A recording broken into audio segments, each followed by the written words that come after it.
كافرون سيدنا محمد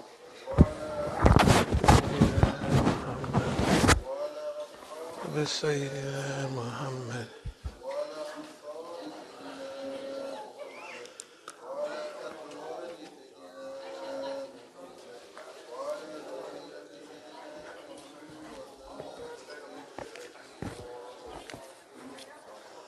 لا إله.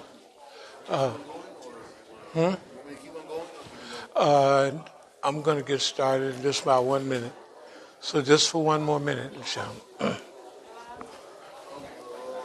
لا إله إلا الله الله أكبر الله أكبر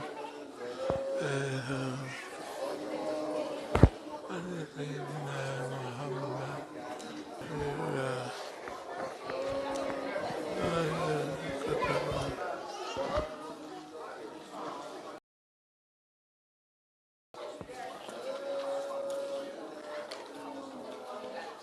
لا نعبد إلا إياه كسين الله دينا كافرون اللهم صل على سيدنا محمد لا سيدنا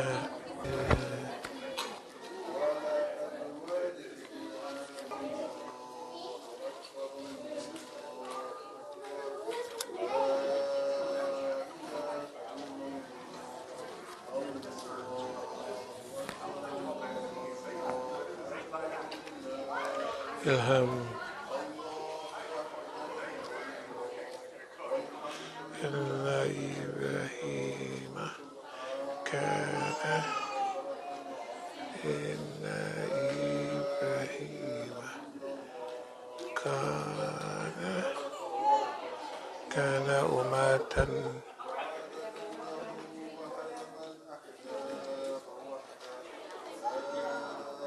إن إبراهيم كان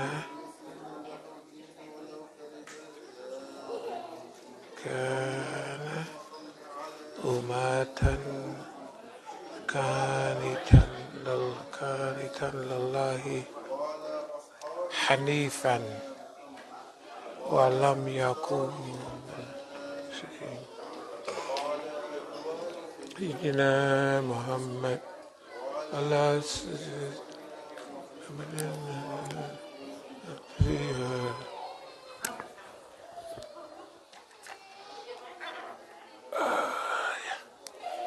Okay.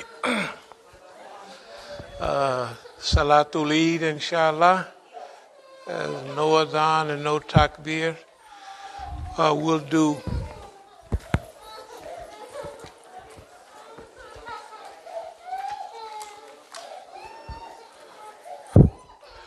for the Eid, we'll do 7 takbirs for the first rak'ah and 5 takbirs for the second. And there's no adhan and no qama for Eid. So Eid Mubarak.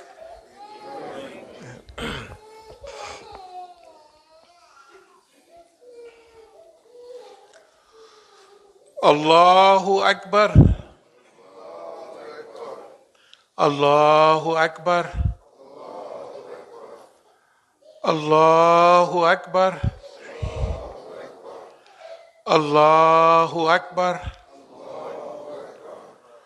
Allahu Akbar.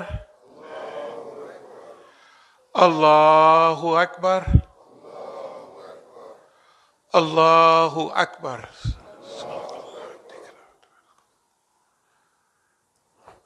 Bismillahir Rahmanir Rahim.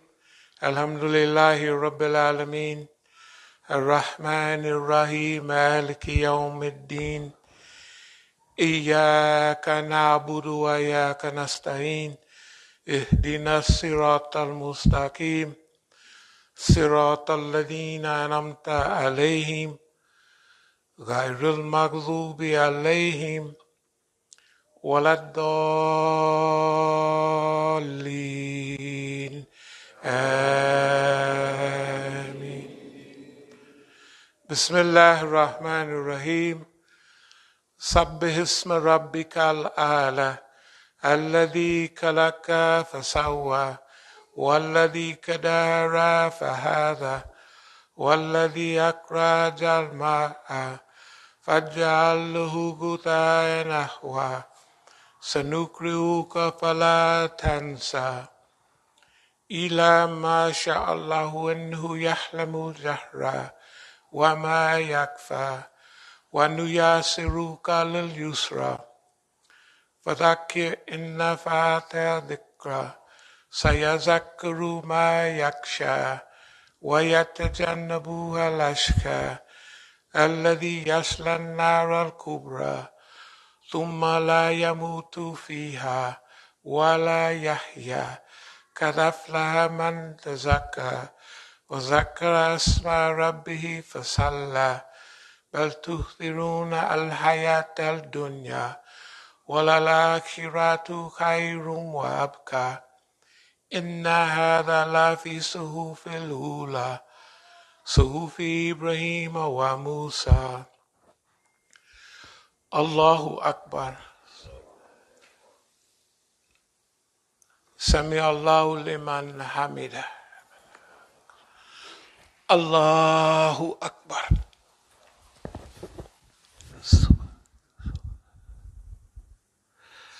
الله أكبر الله أكبر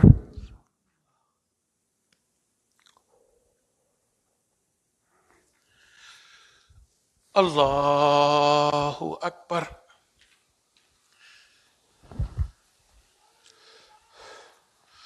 الله أكبر الله أكبر الله أكبر الله أكبر الله أكبر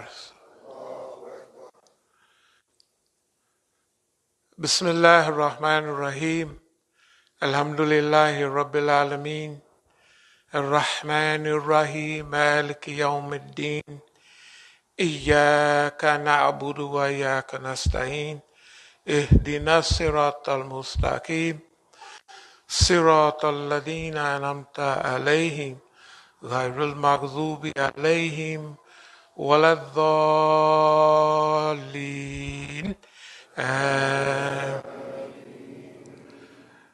بسم الله الرحمن الرحيم ألم نشرح لك صدرك ووضعنا عنك وزرك الذي أنقض ظهرك ورفعنا لك ذكرك فإن مع العسر يسرا إن مع العسر يسرا فإذا فرغت فانصب وإلى ربك فارغب الله أكبر سمع الله لمن حمده الله أكبر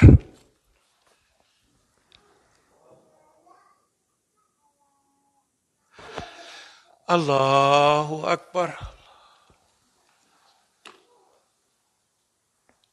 الله أكبر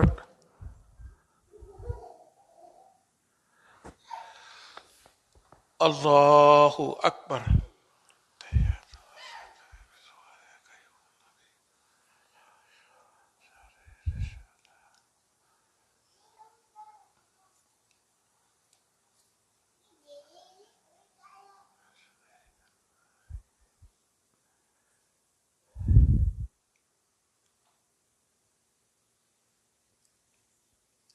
السلام عليكم ورحمة الله السلام عليكم ورحمة الله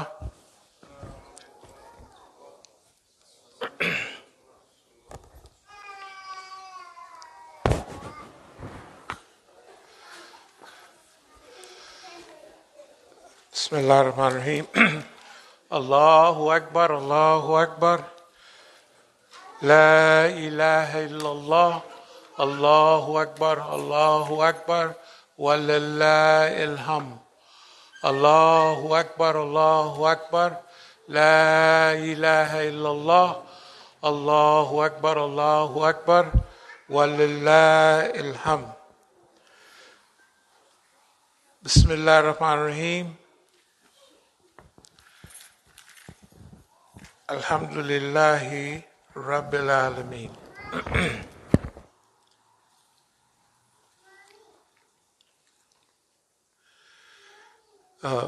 We sent Moses with the signs and the command, bring out the people from the depths of darkness to light and teach them to remember the days of Allah. Verily, in this there are signs such as are firmly patient, constant, and appreciative. When the Prophet ﷺ migrated to Medina, the people said that the Jews have many holidays and special events. And so the Prophet ﷺ said, we have Eid al-Fitr and Eid Al-Adha. And this ayat talks about Ayyam Allah. Ayyam Allah is the days of Allah. And those are red letter days. The Yahud used to have special days, which they still do, holidays of remembrance.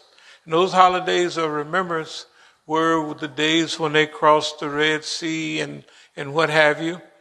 And so when the Muslims migrated, they saw the Jews having holidays and they said, Rasulullah, they have these holidays. He said, you have two holidays, Eid al-Fitr and Eid al-Adha. Those are Ayyam Allah, the days of Allah. That's days of remembrance. That's days of gratification. That's days of appreciation. So during these days, we should be thankful and we should be appreciative. And if you remember, the Quran talks about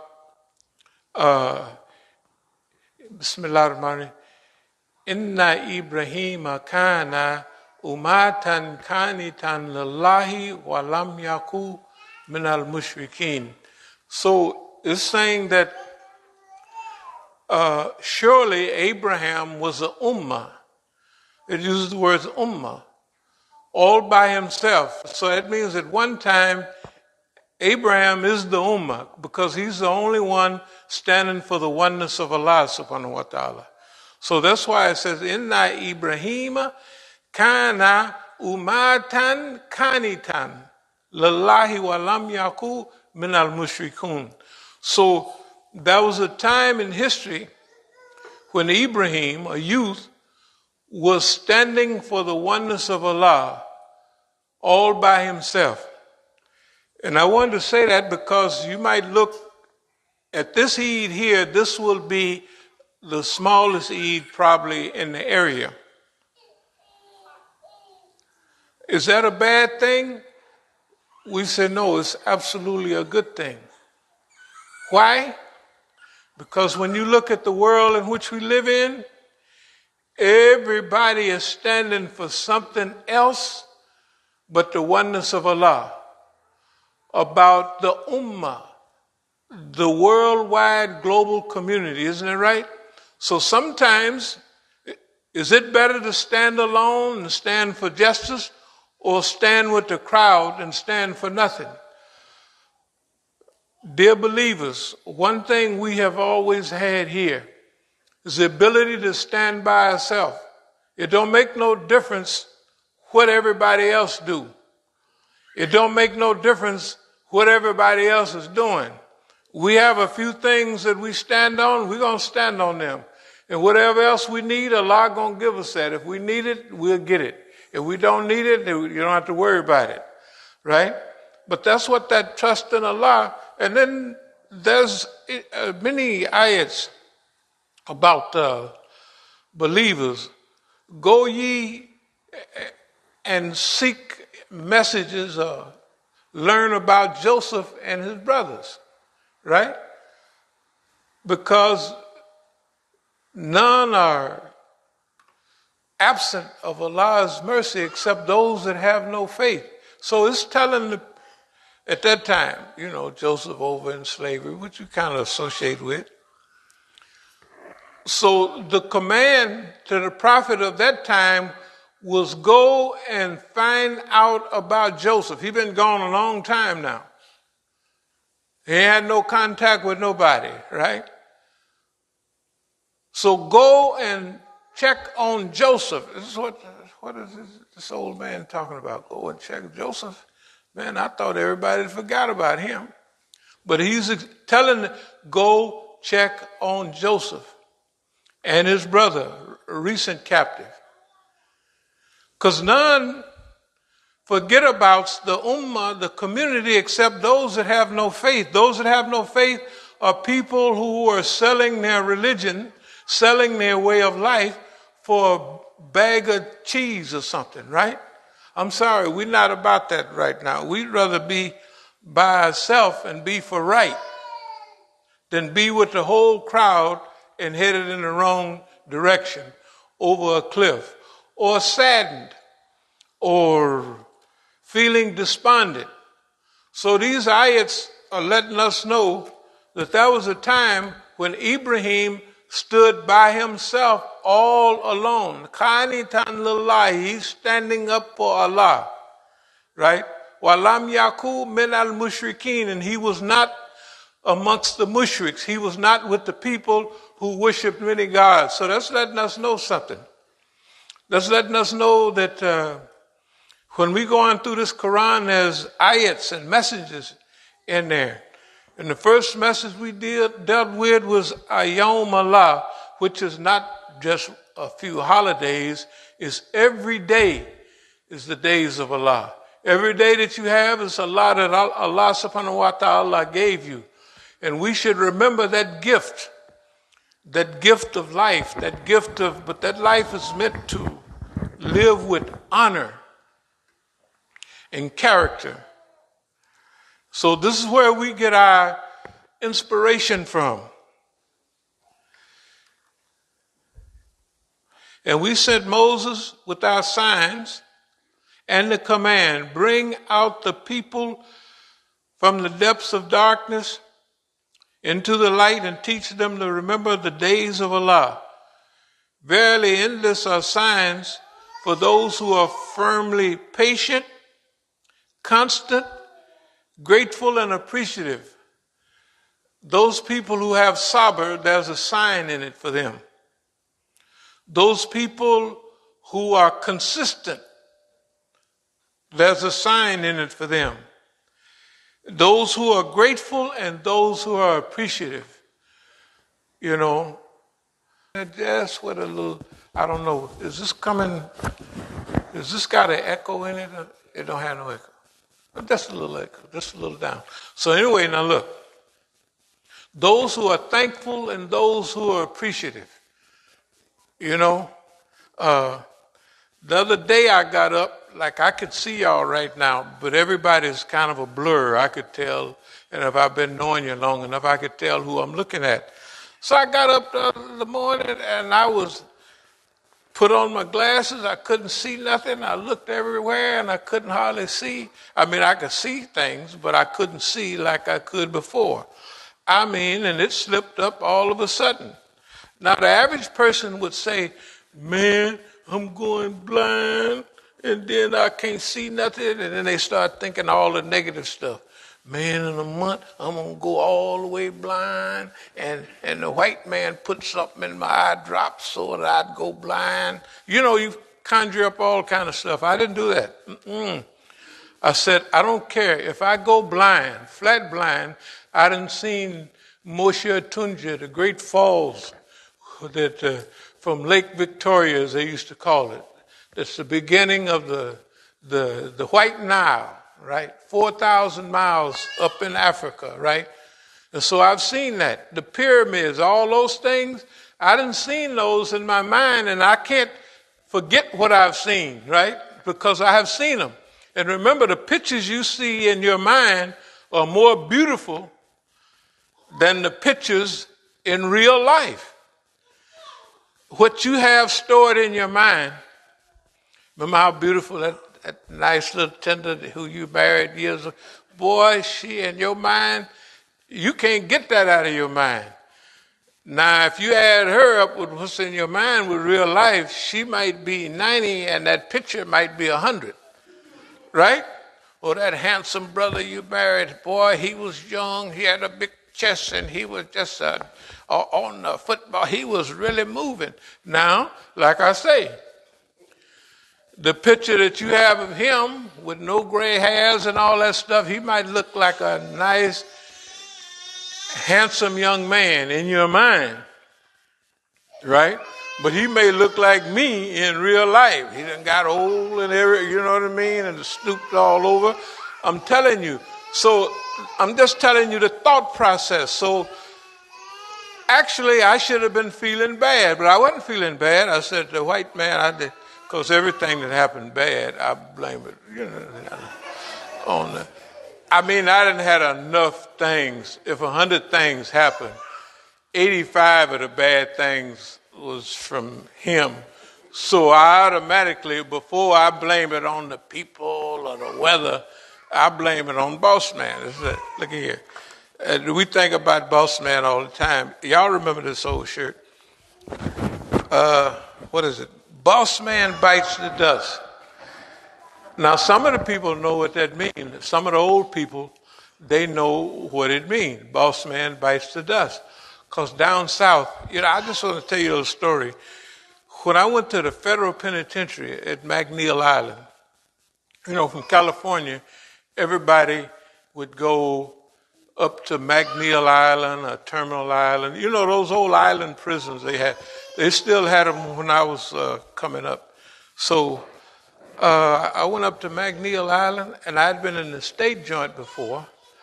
And we didn't have nothing to do with the police, the guards or nothing.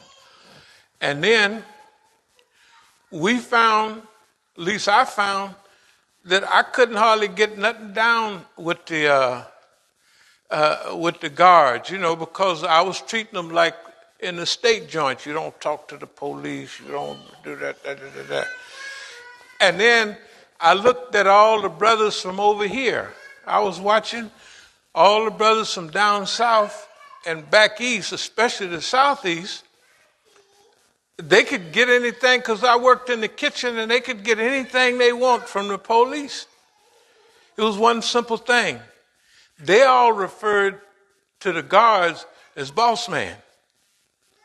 And they've been through all these, they still had chain gangs in those days. So a lot of them older brothers had been on chain gangs and everything, and so they referred to the guards as boss man. That one phrase released the tension with the guard, the convict relationship, right? You know your place. I'm the boss man and you the convict. Therefore, anything you ask me for, if you ask for it right, I'm going to give it to you. Them Negroes from the South could get anything from the police they wanted. I said, what them niggas do? I didn't say that, but it was something like that. I said, man, what kind of special thing? Those was old Southern convicts, right? That finally got a case, and they sent them out the West or wherever in the federal system. And they automatically referred to the police as boss man. And that simple statement and the way they had a relation with the guards, they could get anything. I worked in the kitchen, they could get anything they want. Why? Because I'm from the West Coast and I got an attitude. The police, these low-down police doing this, that, and other. But the Negro from the South, he felt the same way, but he didn't say that. Boss man, y'all got a big side of beef left in there. They want to make some roast beef sandwiches, a couple hundred of them, and sell them to everybody. We couldn't get nothing. Boss man, you think we can get a couple of sides of that beef in there and make some sandwiches? Oh, Jim, old John, old nigga, sure you can. Then they would make all the sandwiches, and then as they was going into the cell houses, they would always make sure that the police got a couple of them big roast beef sandwiches. You see what I mean? They had a different attitude than we did. We had the police is a bum. I hate them police, and they hate me. And the old Southern Negro down there, they come through chain gang. They came through all of that, and they know how to handle boss man. Boss man, it sure don't look good. Boss man, the cook had all that stuff locked up in there. You think you got a key so I can go on in there and get a little bit of such and such? Why, sure. Why? Because I'm boss man, and you're asking me to do you, old worthless Negro, a favor.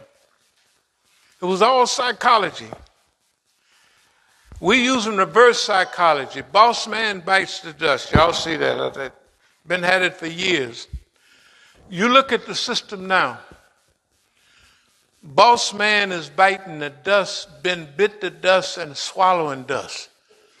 Tell the truth, everything he's doing right now, if he has some problem with Ukraine, well, he get all the people together and he said, don't y'all buy no oil, don't y'all buy no heating stuff from them Russians, because they bad people. The only thing is, Germany and everybody else, they get all their heating oil, they get all their gas and everything from down there. Now, America is independent. So America don't have to buy nothing from Russia like that, because America is oil independent, right? But Germany is not oil independent. All of Europe is not oil independent, right? So they need heating oil in the winter. Now, what's going to happen? You see where gas prices are now. Some places in California, I done saw the sign $6 or $7. Y'all think it's high here, $4 or $5. That ain't nothing. Imagine you out there and you live in L.A. and you got to drive everywhere. And L.A. is 457 square miles. It ain't like D.C., a little old town like this. You can drive all day. You can drive from the snow-capped mountains in L.A. to the desert, and you still in the city limits. In L.A., you can drive from Big Bear, snow-capped mountains, a little outside L.A. You can see the snow. And you can drive to the desert and still be within the city limits of L.A. just about, right? Well, you used to could. Now they got houses everywhere. Here's the point I'm making. Boss man is sitting here telling everybody, we don't want y'all to buy no oil from Russia. We don't want you to do this. And we want y'all to all get hooked up in the money we got. Well, guess what? The U.S. is sanctioning everybody, right? The U.S. is handling everybody's money in a bad way. The U.S. is sitting pretty and telling everybody else that they got to starve to death. So the Germans, your industry got to cut back, right? The French, your industry got to cut back. And in the winter, Europe over there, guess what it gets in the winter? Cold. And you need anyway, the long story is this. Boss man is telling everybody else what to do, and it don't cost him nothing. But it hurts everybody else.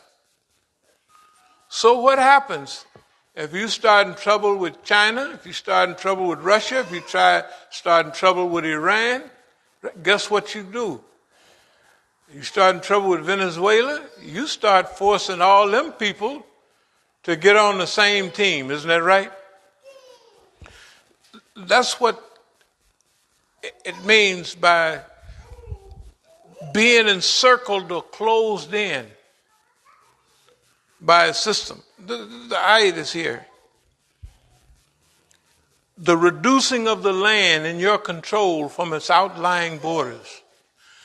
Allah going to send you through a decline through the processes of slow wastage. You look at America now. What's it going through?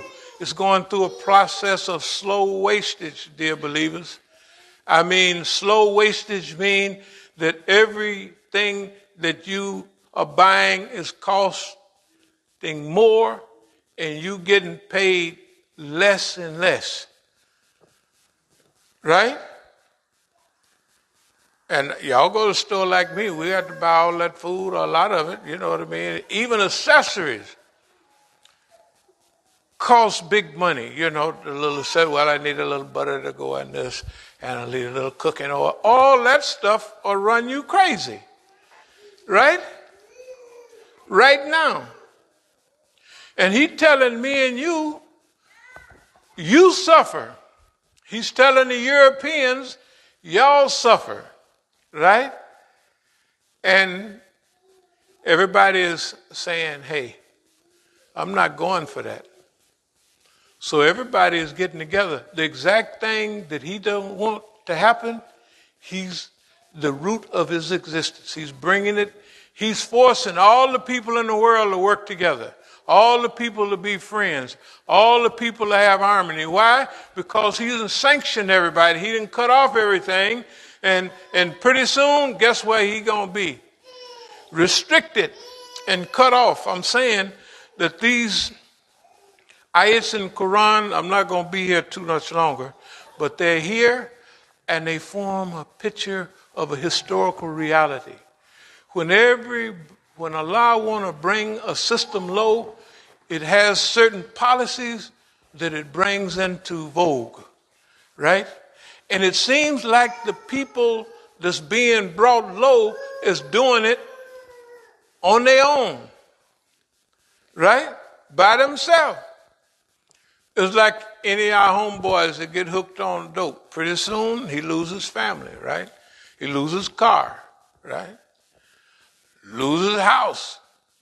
He loses everything. Why? Because the thing he's messing with going to take everything from him. Isn't that right? This is the same thing that the system that's happening right now. When you get addicted on one thing, that one thing is going to drive you down. So boss man is addicted to first his old dumb self. Boss man is addicted to his old dumb self. And he's revolving around the door, around the house. It's like a dope house of arrogance. If it's a house that's got arrogance and selfishness in it, he's doing this Hajj time, so I'm saying he's making tawaf around the house. Like the Negro, when he get hooked on drugs, what's he making tawaf around? The dope house. He goes away and he come right back. Just like he going around, isn't that right? And what's controlling him? The thing that's in the dope house. The thing that's controlling boss man is his stupid, ignorant self. And he don't have Allah in his house, and he's going to the dust. That's what it says. Boss man bites the dust. Aqulu qawli hadha wa astaghfirullah li wa lakum.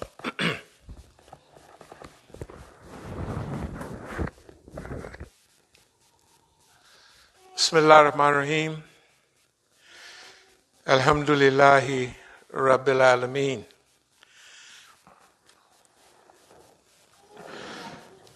Dear believers, we thank y'all all for being here and for coming here on a regular basis and for sticking with us, because this is not an easy masjid to stick with.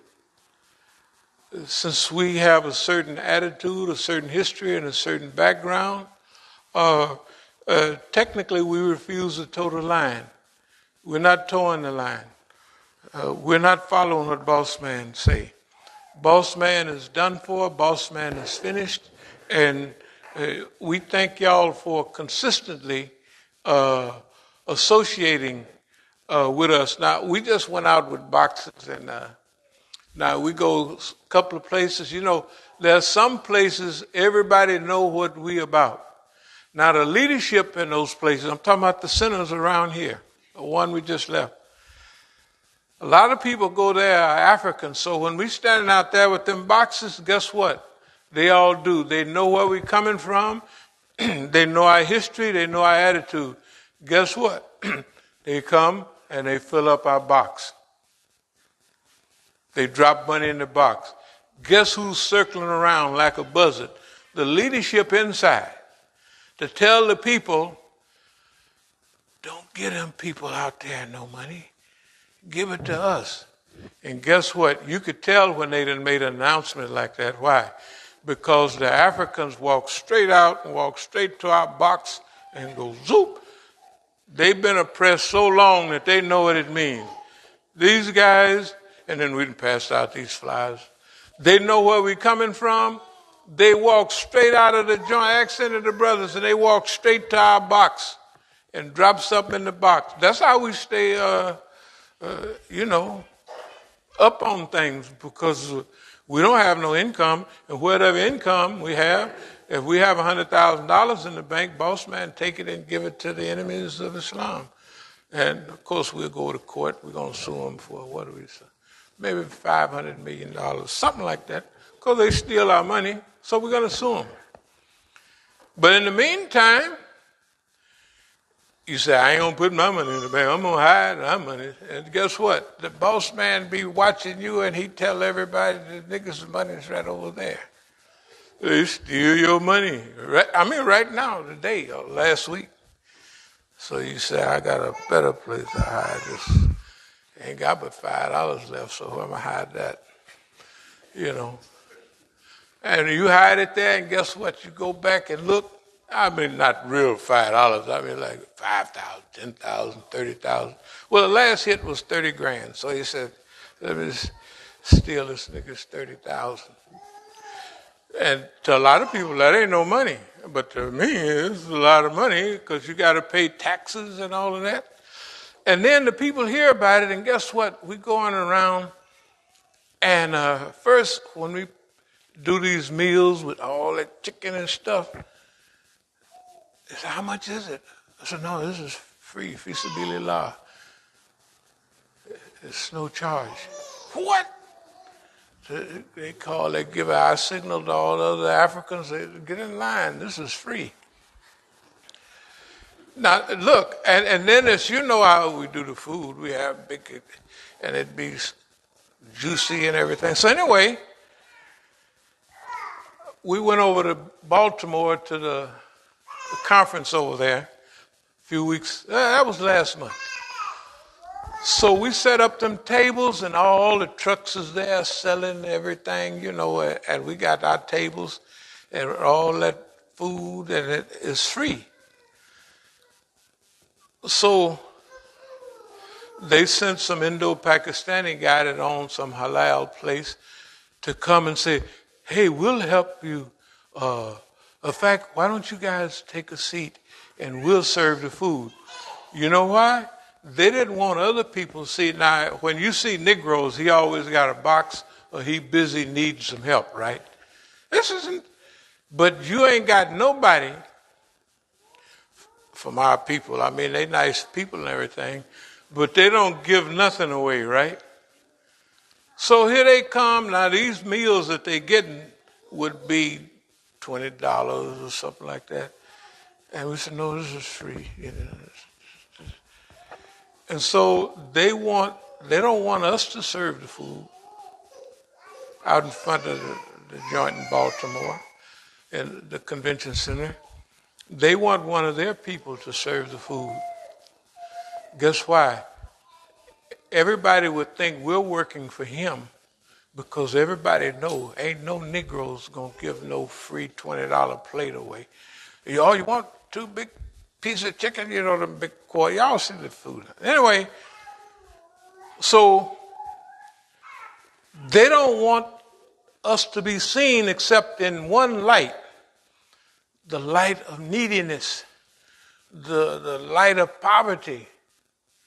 So we changed our system right away. We say from now on, we're going to go out every week to different places, at all these big joints, and set up. And I'm telling you, you do stuff like that and you get a triple, quadruple blessing. The blessing is When you go out with boxes and asking for stuff, you feel all right if you get your boxes full. But when you go out and feed other people, according to Quran and Sunnah, and you don't get nothing for it from them, you feel 3 or 4 times as better on the way back than you do. So guess what? The hadith, the upper hand is better than the lower. In other words, it's better to give than to receive. You know, by trying to practice stuff, we stumble into all of these. We read it, it's better, the upper hand is better, but don't nobody try it. And then guess what? We actually try it. Oh, it's better to give than to receive. It's actually true. It's better to fight the shaitan and slap him upside the head and run him around the masjid and pull his pants down and whip his behind in public like we do. Boss man bites the dust. Tell the truth. How many Negroes you know got a flyer say how to punk the FBI and all that? They don't do it, right? Because everybody is scared of the FBI. They can say what they want, right? But ain't nobody going to say the FBI is a punk. Then we got another flyer say repunk the FBI. You punk twice and again and again. What I'm trying to say is, sure, what we do is unorthodox, but it's working. And it's working well. And then when you ain't scared of nobody, ain't nobody can do nothing to you. Well, we'll mix up in your drink and you drink it and then you're going to go blind. No, we say, hey, I done seen everything already. Right? So what I see in my mind, I'm telling you how to think. It works. Well, of course, I ain't getting old. I done got old. But I have seen most of the stuff. So all the 7 wonders of the world, I've already seen most of them. And what's in your mind is more beautiful, right, than in reality. Just like the man the sister's looking at, that big old chest, his chest ain't sticking up no more than mine, but here, look at that, brother. And whatever she got in her mind, and look at that tender there. Those are not artificial curls. Those are real curls in that child's hair, right? That's what you're thinking. Tell the truth. So is it true? What's going on up here is what's happening in reality? Tell the truth. So they have the sight. Because I went over to get some more glasses. The glasses look like, we had a brother that used to go here, you know, Coke bottle glasses. I said, good God Almighty. I said, that's what I'm about. You want to see? You get there. I don't care. Why? Because I was prepared not to see it all. You know, you get a Negro attitude. You can't take nothing from me, cracker. Da-da-da-da-da. You know, I listen. I just give a khutbah backwards. I won't have to read I listen to the Quran on tape or what they got. Y'all got new stuff. CD. No, they got stuff newer than CDs. Yeah, well, this stuff is moving so fast, it gets out in front of you, you know. I'm still with a old tape cassette, you know what I mean, and doggone, what's them things you put in the TV? The old VCR. That's what I still got. I still got a VCR. Y'all don't have it. Because, you know, but I'm just trying to tell you, look, hey, man, if you love Allah and if you work for Allah, you're going to have, your life going to be covered. Going to be fully covered, and that's going to be it. So we thank y'all for paying attention to us for a little while, and we're going to get busy. The sisters can go first, and then we're going to do our regular Eid. They can stay away from wherever they want, but they can't get smothered potatoes, fried chicken. They can't get that stuff. And you think they're going to give that stuff away at any other? They don't do that. I'm trying to tell you. So just have a good time, dear believers. Eid Mubarak, and Eid Mubarak, and Eid Mubarak again. Thank y'all very much. Assalamu alaikum wa rahmatullahi wa barakatuh. Okay, so let's see. We need a few spoons to serve the food, I'm sure.